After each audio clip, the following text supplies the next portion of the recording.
দর্শক, এই মুহূর্তে আমি দাঁড়িয়ে আছি সিরাজগঞ্জ জেলার বেলকুচি উপজেলাধীন পারশগুনা অঞ্চলে। অর্থাৎ এই অঞ্চলে আপনারা দেখছেন যে প্রচুর সবজির আবাদ হয়। বিশেষ করে আপনি দেখবেন যে এই মুহূর্তে আমরা যেই ক্ষেতে দাঁড়িয়ে আছি, অর্থাৎ এই ভূমিতে এই কৃষক কাজ করছেন এবং আপনারা দেখছেন যে এখানে লাউয়ের সবজি এখানে উৎপাদন হচ্ছে এবং লাউ গাছ কিন্তু তারা লাগিয়ে দিয়েছেন এবং এই মুহূর্তে তারা ক্ষেতে যেটা নিড়ানি দিচ্ছেন, এই নিড়ানিটা মূলত তারা দিচ্ছেন হচ্ছে যে আগাছা পরিষ্কার করার জন্য।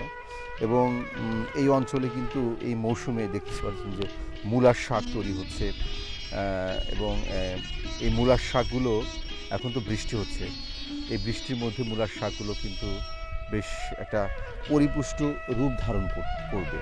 এখন ক্ষেতের মধ্যে যে আগাছাগুলো রয়েছে, এই আগাছাগুলো পরিষ্কার করার পরেই কিন্তু এগুলো আবার ফের রূপ ধারণ করবে অন্যরকম। ফসল সাকসেসফুল হলে পারে মনে করেন যে এই মূলার শাকুটি করায় আমদানি হয়তো মনে করেন যে 1010 টাকা বিক্রি করা যাবে, নাও হয়তো 1,00,000 টাকা বিক্রি করা যাবে, এইরকম। তাছাড়া এর বেশি হবে না।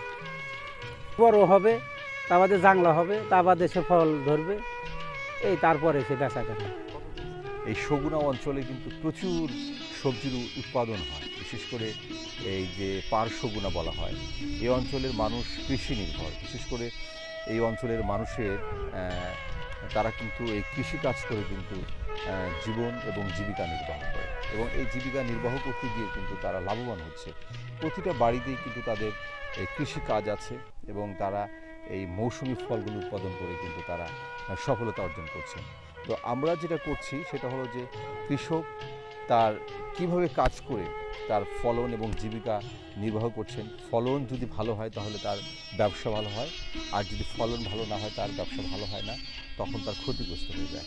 তবে 1 বিঘাতে বছরে 4 বার ফলন হয়।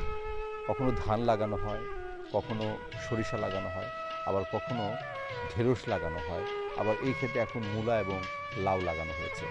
তো কৃষক আশা করছে তারা এই 1 বিঘা জমি থেকেই তাদের ভালো একটা ফলন বের করবেন, বাজারজাত করবেন এবং সেই সঙ্গে তারা অর্থ উপার্জন করবেন এবং জীবনকে তারা উপভোগ করবেন।